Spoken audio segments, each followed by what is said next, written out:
Princess Tati. This is gonna be quick. Channel message, literally. Straight up channel. I've been cleaning the past couple hours. And I hear Slave to the Rhythm. You know what's crazy about that song? I've only probably heard that song maybe once, and I don't even think I've heard the full song. But it came through so strong. And Slave to the Rhythm is a very powerful song, to be completely honest with you guys.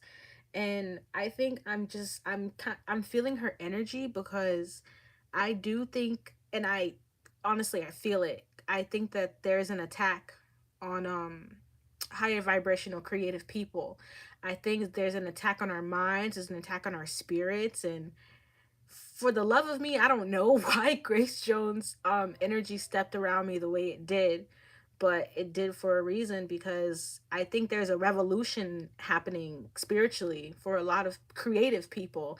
And if you know anything about Grace Jones, even looked at her, you could feel it, that she's a enigma, that she's a wonder, that she's like something that was just crafted so carefully. And I feel like she is also, her energy is telling me about your worth as a woman, and the kind of music and the kind of imagery that's being pushed upon women, the kind of bodies that's being pushed upon women, the ideology that's being pushed upon women.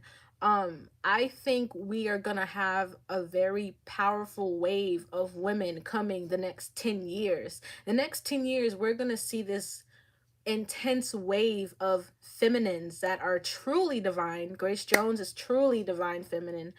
And I think it's kind of her saying, if you feel like you're a divine feminine, or you feel this creative energy, and you maybe feel like you get turned down, or people look at you weird, or whatever it is, it's kind of like her saying keep going. And it's crazy because I am a very strong medium. So I I had to Google. I was like, Grace Jones is still alive, right? I was like, she's not passed on, but she isn't. She was actually at a red carpet in London the other day, and she looked insane. She looked sick. Her outfit, her fucking shoes, her hair. She's in her 60s and she looks better than these girls in their 20s modeling outfits. You know, her energy, like I said, it's very powerful. And I feel like is very important to hold on to that when you are tapping into a divine energy, or you're tapping into your creative energy, because a lot of people are going to see that. And there's something about jealousy she wants me to talk about. Like, if there's someone who's doing a lot of creative stuff and you feel a lot of jealousy, or a lot of people are being exposed for being jealous, it's just a part of the game. And I feel that a lot of creative people are really moving forward in this powerful energy, and we should really open up to ourselves. There's something about opening up to yourself here. Like, if you are really creating something that comes from the soul, that comes from literally like your epicenter of your body, of your mind, then make sure you're being as open and as honest with yourself as possible. She's showing me mask. Something about mask here, like a lot of people wearing mask, or just creatively, a lot of people wearing mask. And I feel like a lot of people are being pushed to take off the mask, to not do what other people are doing, to think outside of the box. Because Grace Jones, what was she? She thought outside of the box. She looked outside of the box. She talked outside of the box. She acted smooth. She talked even smoother. She looked even smoother. And I really think that this is about power. I don't know if Grace Jones is psychic. She could have a little bit of a psychic ability. But this is just really more so about having the courage and the confidence and the strength to mold and build something that's really powerful. I don't know who I'm talking to, but I'm talking to someone that you're going to be something someday. Your name is going to be somewhere, multiple somewheres. You're going to travel a lot. You're going to really be respected. If someone's having an issue with being respected, just wait. You're going to receive so much respect by the end of whatever it is what you do. You're going to be like, "Damn, those days don't even feel like they existed." It's I think what I'm really channeling is like a group of young black people that are really trying to get it. I really think that's what I'm channeling, a group of young black people that are really trying to make their stamp on the world, that really want to help others creatively, that want to help themselves creatively, heal themselves emotionally, spiritually. And there's also something here about the ancestors, for my people, and healing with the ancestors. There's definitely something there about that too. Maybe learning the orishas for black people is very important. There's something here about the ancestors she wants me to talk about, but I think it's just mainly the black power she wants me to talk about. Like, please don't forget your power. If you're coming up in the industry, if you want to do music, art, whatever it is that you want to do, please don't forget that power, because she's showing me her skin, her skin. She's showing me her beautiful black skin, and she's like, this. Oh my God, I'm sorry. I knew I was gonna get emotional because I got emotional channeling this. That's why y'all, I literally had to Google if she was dead. I was like, why am I getting emotional? Because I don't think black people realize, like, melanin. I think the reason why she's pointing at her skin, melanin is being sold on the black market for hundreds of dollars an ounce. Melanin, the thing that's in our skin, it's being sold on the black market. And I think that's her just kind of reiterating once again, like, the black power. We don't really realize how powerful it is. Some of us don't, and I think some of us are starting to learn that and get that. And maybe if some more research was involved, most of us would understand what is in the black power, what is in melanin spiritually, not just, nutritional wise, because melanin has nutritional value. It truly does. But really more so spiritual wise here. There's something very important about your melanin, about your connection. Okay, it's unique, it's intense, and I really think Grace Jones Higher Self came to me because she really wanted me to reiterate on that energy, because I think there's a lot of young black women and young black men that are getting lost in this sort of matrix that's being pushed on us through rap and different kinds of music videos and this facade of life on social media that a lot of young black people are actually living. And I feel like it's kind of like a call to get closer to yourself, a call to get closer to the ancestors, to the life that we are meant to have, to the success that we're meant to have. I actually just listened to this excerpt from a book that Booker T. Washington wrote, and it was about black wealth. And I feel like there's an emphasis on that too, of even if, you watched your parents have bad habits or good habits, whatever it was, making sure you stamp down on that, and you make sure that what comes from your tree that trickles down is healthy and sufficient. And this is, she's really honing on a healthy black energy, from the family to the child to everything. I really feel that this is kind of just a message to, like, stand up, stand up, stand up. Like, I really don't know what else to say. It's just like, get up. I don't know who needs to hear this shit, or like whatever it is I'm feeling from her higher self. It's crazy. I don't ever really get messages like this from people that are still alive. So I'm like a little trying to, balance and ground the energy, because it's a little intense to get this kind of message from someone that's still around. But I really do wish all my alternative black women and black men the best, all my alternative people the best, because as a black alternative girl, I can't tell you how many times I've been called an Oreo, I've been called whack, lame.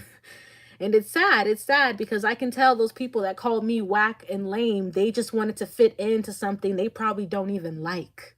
And I think that's what Grace Jones is talking about. If you are alternative, if you're different, you like a different kind of music, fashion, style, live it, breathe it, run it, run it, run it, stand on it.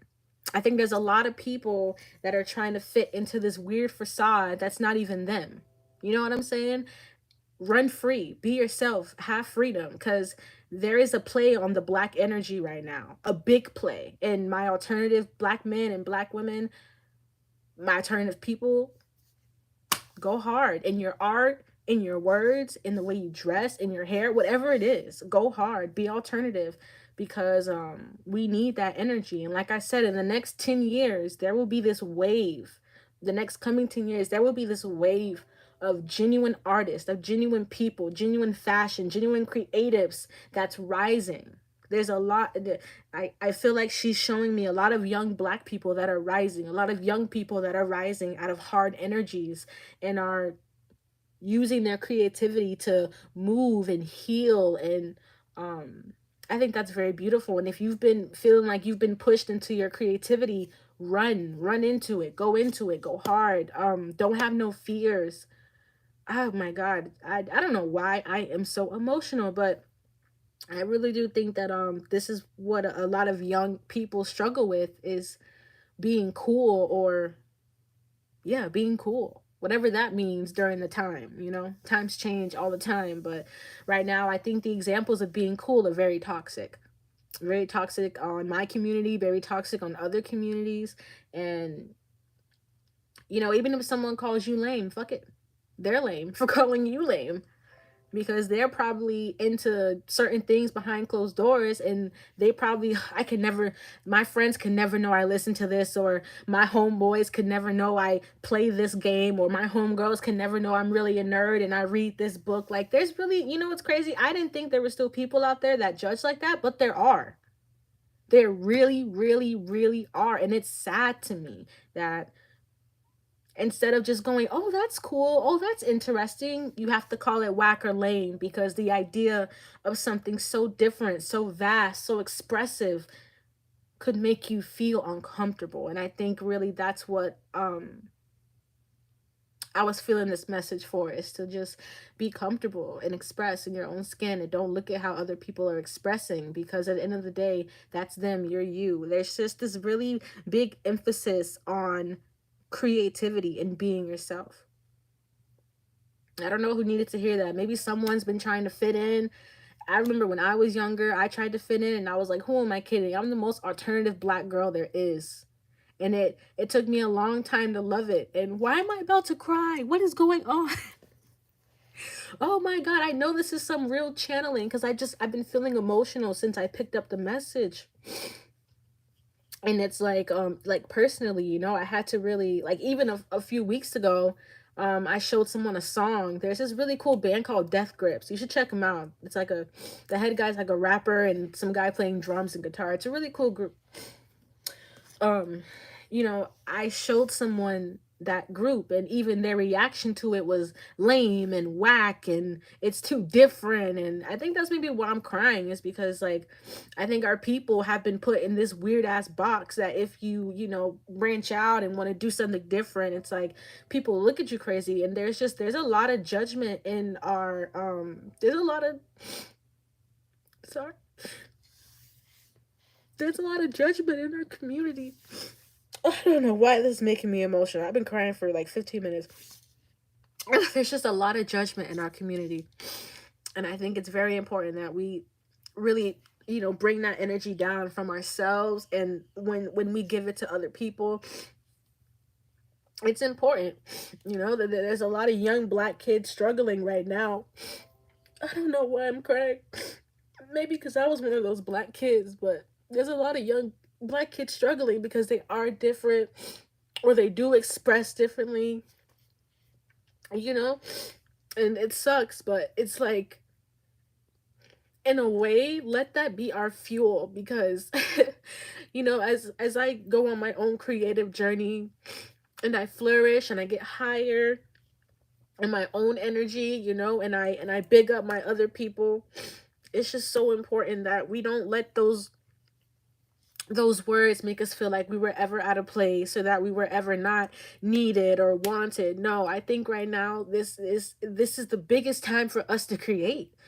If you like music, if you like art, if you like fashion, if you like clothes, I really think that I'm talking to someone who comes from a family that's like, you need to be a family, you need to be a doctor, a lawyer, a nurse, you need to be this, you need to be that, da da da. It's like, I definitely grew up hearing the same things. And I think right now the energy, we need the biggest push of creative black energy we've needed in a while.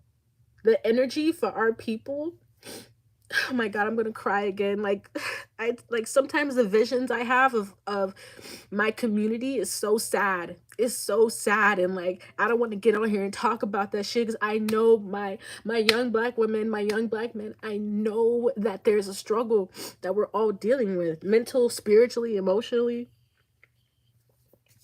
And I really think that the reason why I channeled Slave to the Rhythm, like I said, I only heard the song once. I didn't even hear the full song.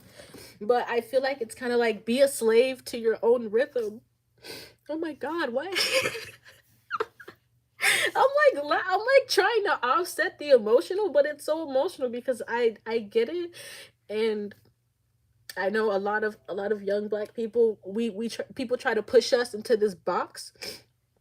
You know, I've always been a quiet girl, and you know, growing up, you know, I was asked, why are you not loud like the other black girls? Why don't you talk like the other black girls? And I really feel like there's a lot of us working through that energy, and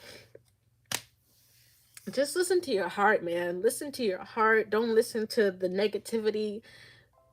Imagine that there's butterflies in your mind, like seriously, because you are a butterfly, you are magical, like you are a fairy, you are an emperor, you are an empress.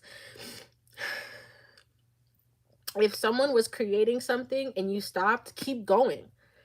Pick up that creative, that pen, that brush, whatever it is, keep going. Don't stop. Because for someone, there's a turn. I feel like I said, there's a turning in the tide for our black energy. It is. But that's only if we believe it. You know what I'm saying? Like you can ride on something all you want, but if you got that faith, that's the energy that's going to back it up. And I think this is also about having faith in your creativity and having, you know, hope that everything will feel good. Everything will be stable one day. Everything won't feel up in the air. You know, there won't still be these question marks about your life or your family life or, you know, whatever it is. All I know is that I was pushed into doing this. And why do I sound like there's a gun to my head?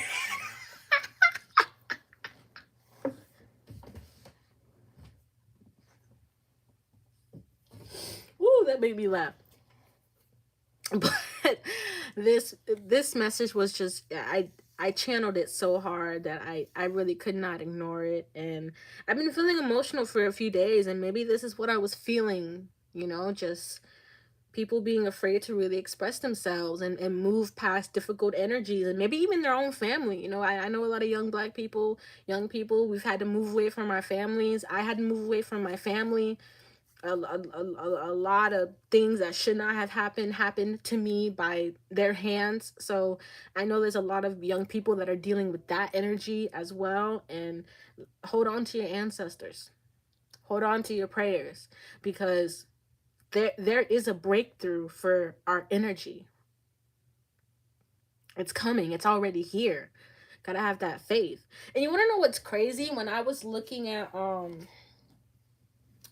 I was looking at Grace Jones, and I was uploading the pictures to use for I love the picture of the thumbnail. It's so intense. Honestly, when I googled Grace Jones pictures, I was almost in tears because of just the power I felt. Like, and I think this is what she wanted me to talk about, owning your power as what we come from. Like, I don't even think as young black people we understand where we come from, because most of us were pushed into the church. Nothing wrong with the church, nothing wrong with praising the Lord, but there's something deeper about our ancestry that we're not taught about. You know, as a black psychic, as a black shaman, right? Um I was told by a white psychic that black people, we rule the metaphysical. It's ours. Do you get that? We rule the metaphysical. Think about how powerful that is, y'all. We rule the spiritual realm is ours. That's why we have it so hard here in the physical. And you don't think these people in the industry know that? These warlocks, these wizards that try to operate in the metaphysical, they know that. They know that. So what are they going to do with the black energy? Dumb it down. I'm telling you, there is a huge dumbing down of the black energy. And these next couple of years, we're going to see that shit be obliterated by intelligence, knowledge, real knowledge. You know, it's time. Ah! My bad, y'all. I knocked it over. I knocked it over. Yeah, Alyssa, I feel you. When I was in actually a little quick story before I go. That's kind of the end of my message. I just really felt like it was really important for me to, and like I said, I don't know why I channeled her so hard. Like she's still alive. Like it's crazy because like I said, I'm a medium. So I was like, Grace dead. Um, Alyssa, I'll tell you a little story. Um, junior year, was it junior year? Yeah, that was one day in junior year where the one girl I would eat lunch with, she wasn't really there. And from my middle school to high school, I still knew some people that were in middle school with me. And I saw them sitting at a table for lunch. And mind you, I was by myself that day. Oh my God, please tell me this memory is not going to make me cry. It probably is. It's sad, but this is just what, since Alyssa shared her story. Um, I walked up to the table. I knew all these kids. It's not like they were strangers. I knew them since middle school. And I walked up to them and I was like, "Oh, hey, what's up? You mind if I sit with you guys?" And this one girl, this one girl who I don't know what the freak happened. It was like all throughout middle school, we were cool. Hey, Tati. Hey, Tati. Hey, what's up? What's up? How are you? All throughout middle school, we were cool. The moment we hit ninth grade, it was like I stole money from her wallet. It was the strangest thing. Like it was strange. It was strange. It was strange. And I did not even talk to the girl like the whole it was just strange. But I walked up to the table and I was like, "Hey, you guys mind if I have lunch with you or whatever?" And everyone else was like, "Yeah, Tati, what's up?" And then this one girl, she sucked her teeth. When I tell you she sucked her teeth loud, it said, "Ugh," like literally, "Ugh."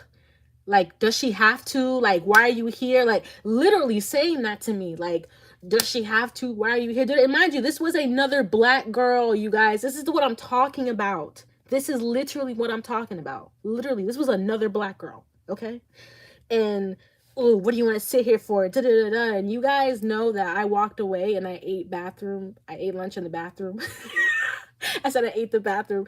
But no, I walked away and I literally had to eat lunch in the bathroom by myself that day.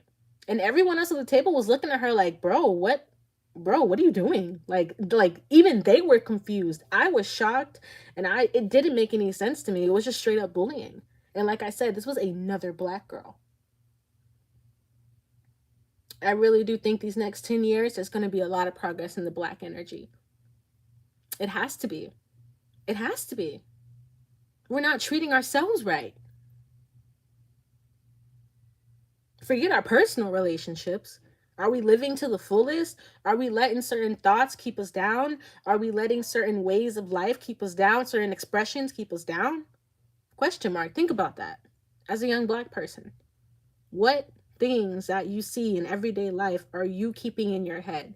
What examples? What people? What music? The frequency. I also think that this energy is talking about the frequency of the music that's really put into the black community today. It's low vibrational. It's very, very low vibrational. One of the biggest things in music you can do to really figure out what you're listening to is backmask it. Okay, that's reverse a song. And a lot of the songs today, when they're backmask, you guys, it's scary. You hear them talking about the devil, demons, like naming actual demons in the song. Certain songs are played in reverse and you could hear the name of it. And these are songs that are played on the radio. There is a call for more angelic, divine energy into music, into art, into the black community. And if you feel the need to take that route, don't feel weird. Don't let jealous people bring you down, and don't you ever, ever, ever, ever, ever, ever give into your doubts. Have faith, because my young alternative Black people, we're being led heavily by the ancestors, and there's a big, big, big, big gift for us to release, to share. I know that for a fact. So I really, I'm about to, I'm about to come on live again. But this was sitting so heavy on my heart. Obviously, the way I cried like 3 or 4 times in this video, but it was just sitting so heavy on my heart, and I had to say something. So I love you guys. Happy